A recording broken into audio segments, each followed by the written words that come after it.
Hello, fitness business nerds. What's up? Welcome to another episode of the Business for Unicorns podcast. Welcome. If you're new to the podcast, please subscribe, leave a review, and comment because you're going to love this podcast. I'm here with a long-term friend of mine and someone who's strangely never been on this podcast before. He's the founder of Stronger You, sold the company last year, which we're going to talk about. It's Mike Doehla. Welcome, my friend. Thank you so much, Michael. I love you guys. I'm so happy to finally be invited to the podcast. I say that just kidding. I've done lots of things with you guys. You guys are some of my favorites in the business. Thank you for having me. I can't wait to talk to you and your audience. Yeah, I'm so excited to have you. And it's just so bizarre because every time we've interacted and every time I've seen your content out there in the world, I always learn so much. So I literally, when we were talking before that we recorded the podcast, I thought you've been on before. I was like, this is your second time, right? Yeah. And it's not. So shame on me. But I'm so excited. Let's start with the obvious, which is you're the founder of Stronger You. First, we'll just talk a little bit about kind of what that is for listeners who may not have heard of it. And then I want to talk a little bit about the fact that you sold the company in 2001. I want to kind of walk through that just at a super high level. It's not going to be the focus of our conversation today, but maybe just give a little intro into you and Stronger You, and maybe just a tiny bit on why you sold it. Yeah, so pretty basic story. Regular guy from Newburgh, New York. Didn't really know what I wanted to do with my life. Went to community college, worked in banking for many years. Didn't love it, got into HR, but my passions were in the fitness industry. So I wanted to somehow align what I wanted to do in the world, which was help people with my passions, which was fitness stuff. So I started training people in my garage. Fortunately now it didn't go as well. You know, I wasn't as good as it like you guys are at Mark Fisher Fitness, but I pivoted, you know, that startup word, right? Everybody says pivoted to online nutrition. So I started Stronger You to basically be the thing that I didn't think really existed in the nutrition space, which was packaging up all these benefits that people weren't getting from other programs. You know, I was looking at other programs. I was seeing people fail constantly, you know, over and over, try all these different things. And I figured, what if you kind of reverse engineer the dieting process and you plug in all the solutions to the failure points that are definitely going to come at some point? So I did that for 13 months while I still worked full time, built up crazy fast, became one of the Inc. 5000's fastest growing companies in 2020. Brought on a bunch more coaches, a bunch of business experts, PhDs, registered dietitians, had a blast doing it pretty much from my cell phone the whole time. Just really giving people what I thought they were not getting and helping them and creating a culture that people just wanted to be a part of.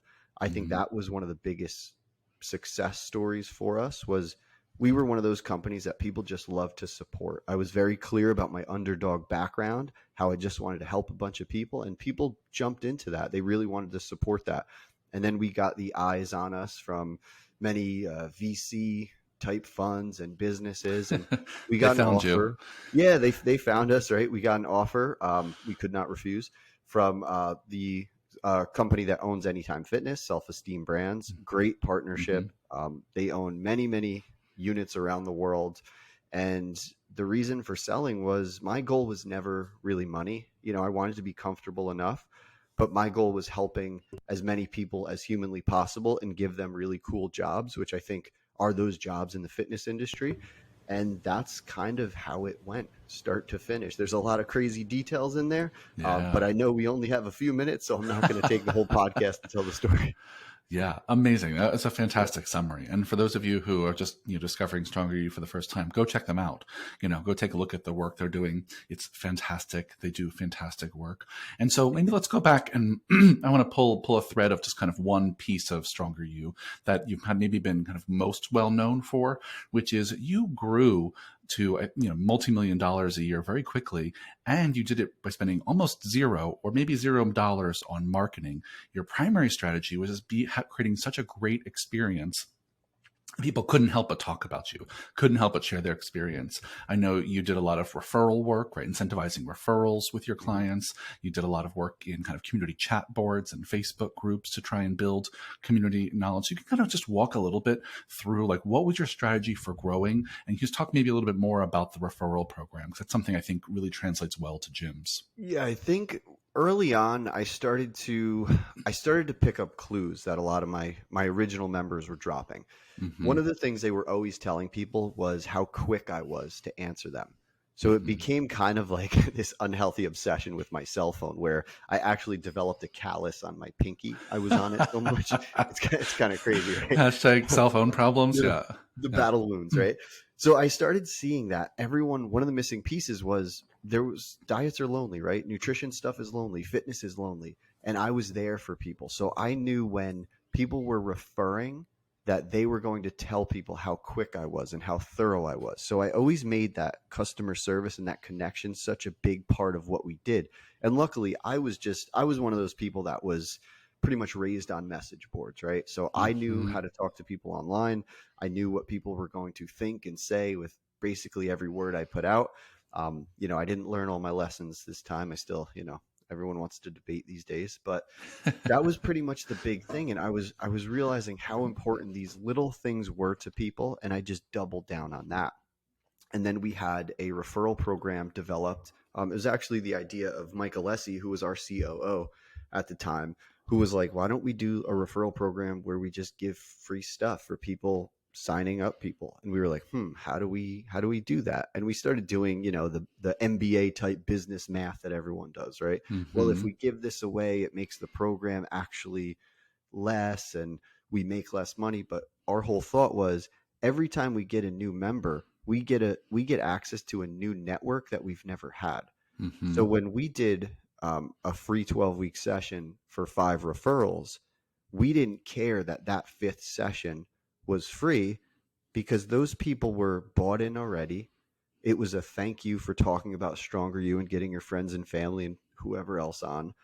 And that was where we really saw that rapid growth. I believe it was in like 2016 we implemented that. Hmm. And it wasn't one of the things I want to tell people is you don't have to be so polished. Like our system for tracking these things, it was like the member would say, hey guys, can you check how many referrals we had? And we would have to dig through emails.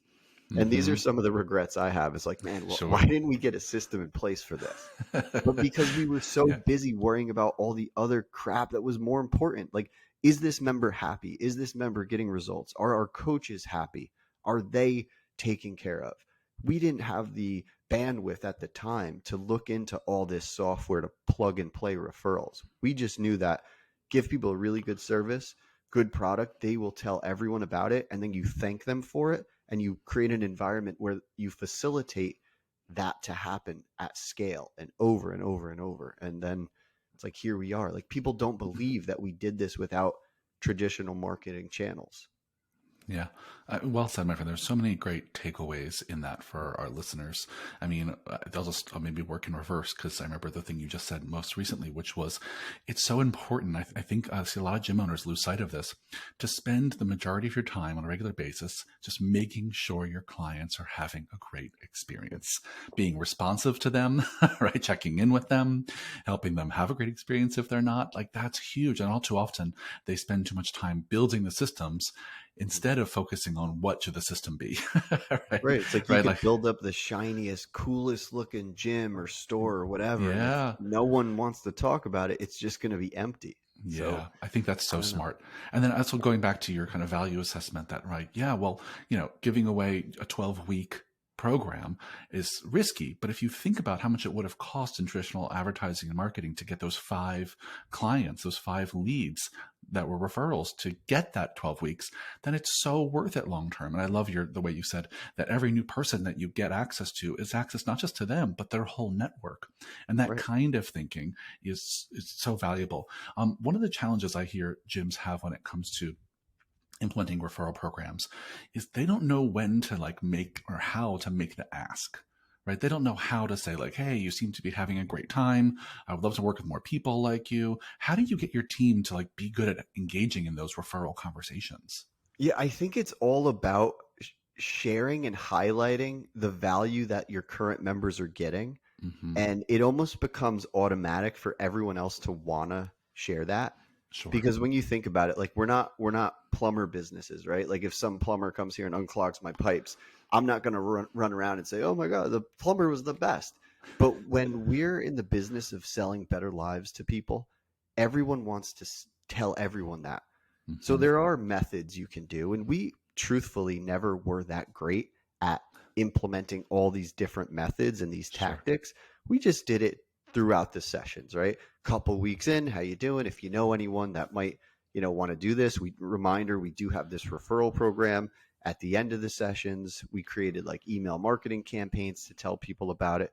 So it really wasn't. And I always feel bad because I never have like those tactics. It's just like little things that happen along the way that the little nuggets I could drop to people. And Yeah. that's, again, it's like, it goes back to, you don't always need to have such buttoned up solid systems. You just need to be really good at the things that matter most. And I think in our industry, if you are truly changing lives, the customers will just find you. So focus on that the best you can. And that sometimes takes, and it took me a little bit of, I had to look myself in the mirror at times and say, am I really good at this coaching thing? Hmm. And maybe I wasn't when I had my little gym in the garage. I probably wasn't because people weren't knocking down my garage doors, but when I got online and I was changing lives and helping people get more fit and healthy, everyone was like, who is this guy that was talking all this stuff on Facebook, you know? Yeah. Yeah. I mean, I think that makes sense. I think the best possible strategy for a referral program is get people results Right. and celebrate those wins, right? Because you're celebrating those wins with them online, in your community forums, right? Right. If you're talking about all the great stuff that's happening, that is shareable, right? That is the Right. stuff that people will talk about around the dinner table, talk about with their friends at brunch, will share on their social media. And so if you want people to be curious about, like, talking, if you want people to be curious about it, they got to have good stories to tell, right? Right. And if in our business we're making great stories on a daily basis, we're just sometimes not very good at sharing And them. it So doesn't have to be just pictures, right? Like mhm. a lot of people sign up for our services because they want to change the way they look or something like that. But it's like, do you know how many other things people get from people in our industry? They don't Yep. just get a leaner body if that's what they want. They get a better relationship with food if you do it right. They get health via the activity that you are going to facilitate. They Yeah. wake up happier. Maybe they get a different career because they built some newfound confidence. Like, these are the things that we actually sell. And that's why I love this industry. Yeah, well said, my friend. I think that's so valuable because you're right. So often, I think gyms and nutrition coaching programs limit themselves to only sharing testimonials that are about pounds lost, Right. inches lost, muscle gained, weight lifted, right? Right. Right. And you're missing the forest through the trees, right? People want all of that to get a lot of the stuff you just mentioned. So I think it's a Right. great reminder. Yeah. So let's switch gears a little bit because we could talk about Stronger You all day, but I think there's a lot of the content out there. People can go Google Stronger You, Yeah. and you've talked about that all a ton.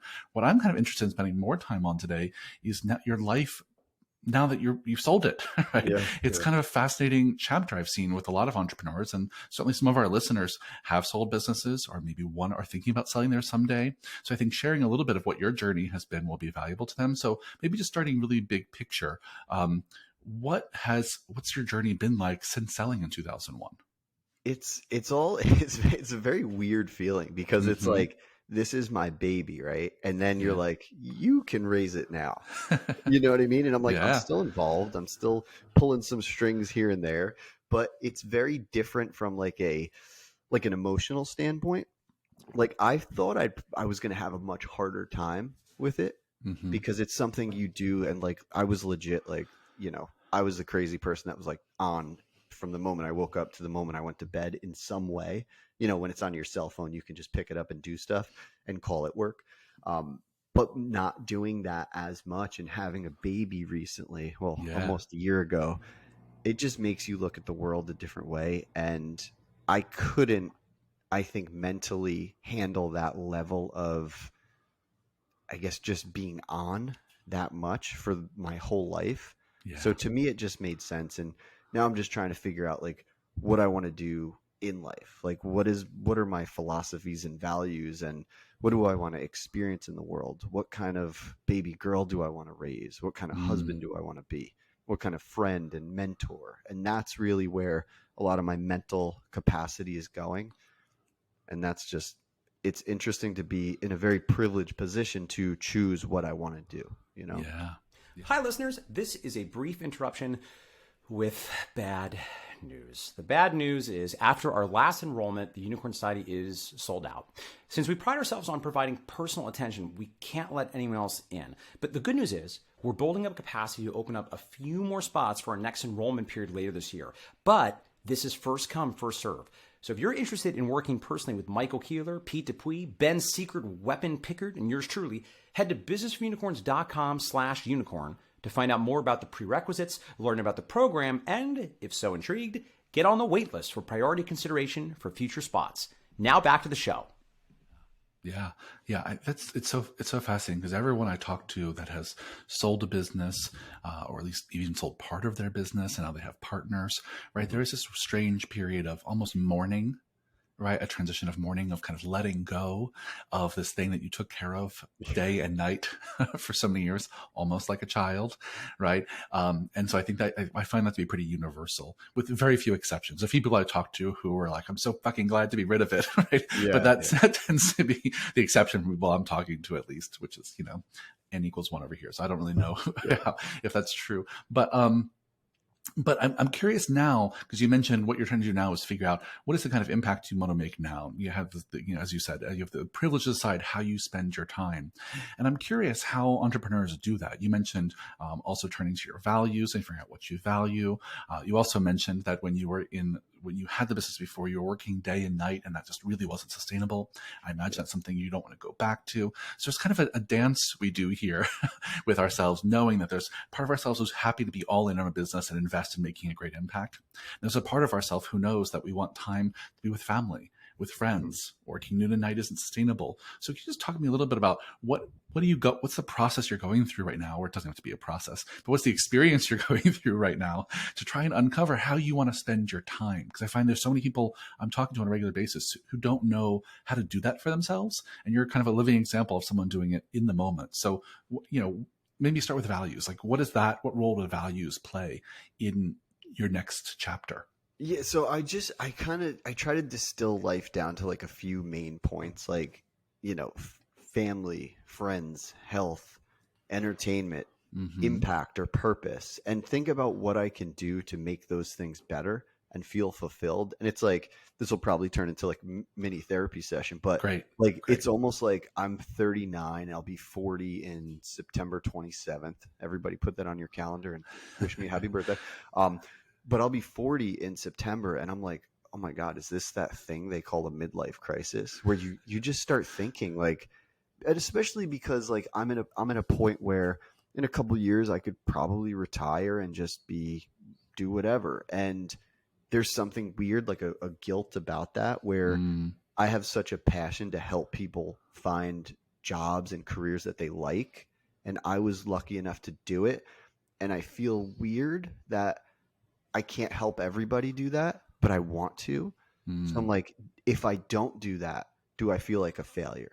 And that's the weird thing about, you have one success and you're like, am I a one-hit wonder? I did it. It's over. There's money in the bank and I don't really touch it. So it doesn't really exist. So what am I here for? Sure. And you feel instantly older when you get in this position. And it's a fascinating mindset to be in. Yeah. And I want to think about, like, if I was 12 years old, what would I want to do with my life? I want to have fun and I want to make an impact. And in my head, this is the only chance we get.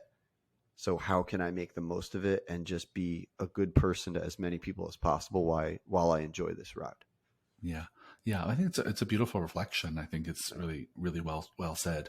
It seems to me the path for many people, and this was the path for you last time, when you created Stronger You, was the first step is often defining what is the impact I want to make. And often even the first step of that is, who do I want to impact? I know before we started recording, you talked about really wanting to be kind of a mentor to others and help other people, find, their stronger yous, or the impact they want to make. So you maybe just talk a little bit about kind of defining your avatar, like defining who it's you want to make an impact for, and thinking through what other problems you can solve, because you're so good at that. Yeah, I think for me, it's like I look back at myself, like growing up, not really knowing what I wanted to do, kind of knew what I liked, but I always had this theory in my head that doing what you want to do in life and making money with it is a nonsensical pipe dream. And I proved myself wrong, which is kind of weird. Like, oh crap, I guess I missed the mark on that one. And I want to just think of like the other Mikes out there that were maybe in a job they didn't like. Maybe they have a passion for fitness or some other business, and how they can take steps every single day to get from not loving their career to loving a career, making enough money, and making an impact.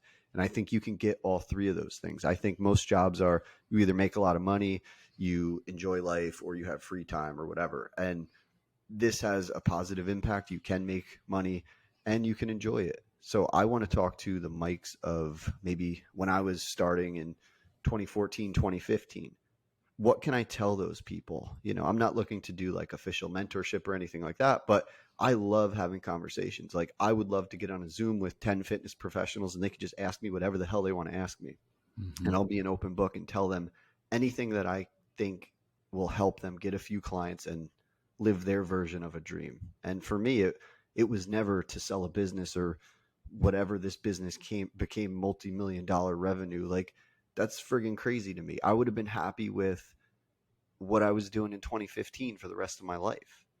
But because I wanted to help more people, the business growth was just a byproduct of becoming that. Yeah. Yeah. I mean, it's such a vivid example of when you can be really clear on your purpose. And if your purpose is serving others and serving others means solving X problem for Y people, that when you can do that well and you're passionate about it and you're clear about it and you're excited every day to wake up and do it, that growth and money, if that's part of the equation for you, will come as a byproduct, right? The business will come if you're showing up every day, being responsive to the people you want to serve, offering them great tips and tools and advice, right? That I think that's a big takeaway for me here, right? Is that you're such a clear example of you were really clear on your purpose, which was serving these people with this problem, and you did it consistently and passionately, and the rest almost took care of itself. I don't want to undermine all the rest of the strategic thinking, right? But that went on there. But I mean, there's so much of that solves so many of the other problems. But you're right, and it's the same example I use for people that are worried about fat loss. They're like, "Oh, I want to lose 50 pounds," and that's all they think about. That's like a business saying, "I want to make $1 million." Okay, then you're going to start doing things that are going to conflict with your values.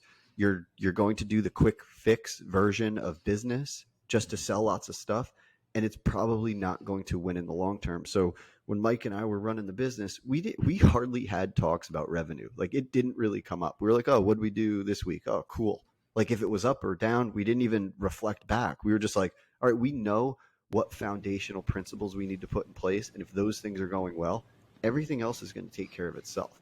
And that's why I always joke like I was the accidental CEO. I never wanted to be a CEO. Mm-hmm. I just kind of fell into that position and was like, "All right, I'm going to pull the strings over here. I'm going to do that over here."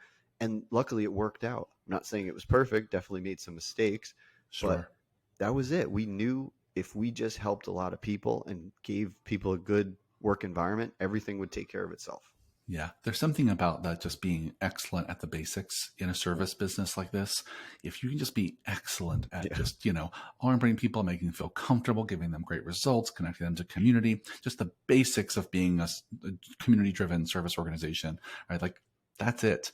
That's so much of it. Well, let's, in the spirit of you being, being kind of a mentor and thought leader in this next chapter of your life, maybe in our final minutes, let's wrap that up with just kind of like, letting you do that, which is, I would love for you to kind of just reflect back on the last, however many years it's been, 10 years, almost 10 years, 8 years of your last business enterprise. And I would love to just think about like, what is one of the biggest lessons you learned in that whole journey that you would share with people that you were mentoring? And I'm particularly interested if you have one that was a lesson learned from a big fuck up. I mean, you mentioned a few in this conversation today, like, why didn't we just create a spreadsheet? But any other big ones that you would start with as in terms of big stories you would tell to people you were mentoring? Yeah, I would just say like identify the problem you actually want to solve. And that doesn't necessarily mean for your customers. That could be for yourself. I think a lot of people, and myself included in the past, were just very lost. We didn't know what we wanted to be or who we were. We were very, I know I was very insecure. Very imposter syndrome was a big thing for me. And I just always tell people like, try to figure out who you are, who you want to be, and how you can be that every day. And don't worry about what people like me are thinking of you, because when I was starting out and I was posting things and saying things, I was not thinking of who I wanted to talk to. I was thinking of people who were more advanced in the position than I was. So the bigger names in the industry. If I put stuff out there, maybe I was worried what, I don't know, like a Mark Fisher might have thought of this. And it's like, don't worry about the Marks or the me's of the world. Worry about who you're talking to, which is probably someone that's just a little bit confused about fitness and nutrition, and put yourself out into the world. Be unique in some way, which you guys have mastered, and don't overthink it. Like, there's no rules in business. There's just problems to be solved internally and externally, and figure that out. And I know my business advice is very underwhelming because it's not very like prescriptive, but like I want people to start thinking like philosophically, like just like the food advice I give. I don't tell people do this, do that. I say, here are the options. Here's what you need to think about. And now you can figure out which route to go. Yeah, I think Sorry, that's great advice. I there. mean, no, that was fantastic, and honestly, it's great counterpoint to, I think, often my approach, because my approach with our Business of Unicorns clients is often one about that's the kind of hyper organized, and often my approach is because some of them are so poorly organized, and I say that with love, right? They're just they don't have the spreadsheet yet, and I'm the one who's helping them make the first spreadsheet, right? So, but I love that you're starting with this place of saying like you should really have a philosophy about who you are in your work. And it reminds me of that idea that, real behavior change, whether as an entrepreneur or leader or client, is really identity change. If you want people to change their behaviors, they have to think differently about who they are. And I think you said that so beautifully here. It's like, you have to think about who do you need to be the kind of person who does this work? Who do you just show up as every single day to be effective in making the kind of impact you want to be? And that'll tell you a lot about what your behaviors or habits need to be. So I think that was really well said. I think it's a very vivid example.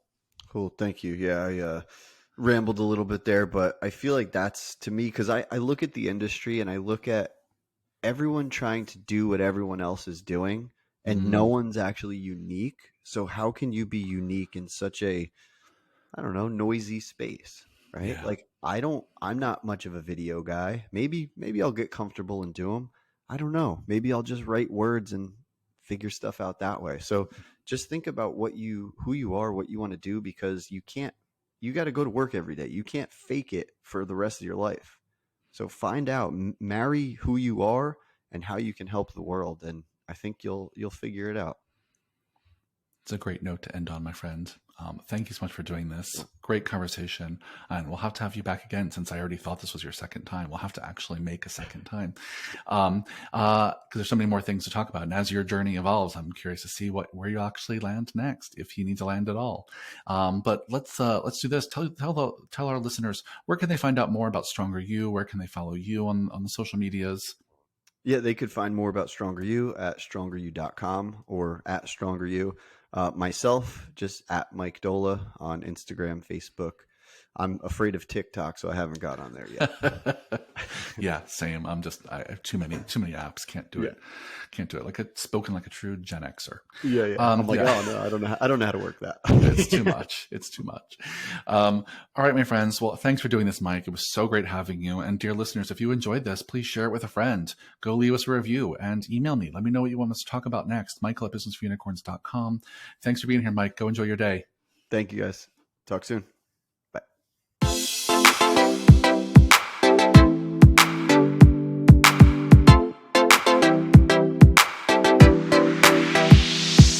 Hello, my friends. Michael again. One more quick reminder before you go.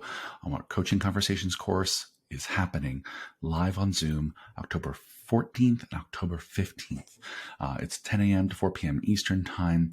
It's a 2-day course with me. It's our most popular course we've ever offered, and it's teaching you communication skills that you can use in all areas of your life and business. I think this work is essential. I'm so proud to offer it, and it's a really fun Zoom experience. It's interactive. It's engaging. You will leave with new skills you can use immediately on day one. Our early bird period is over, but we still have spots available. And I think this course is priced very, very well. So join us. I think it's so worth the investment. Go to businessforunicorns.com/coaching conversations. Enroll now, my friends. If you have any questions, email me, Michael@businessforunicorns.com. I'm here to help. See you on the next episode. Bye.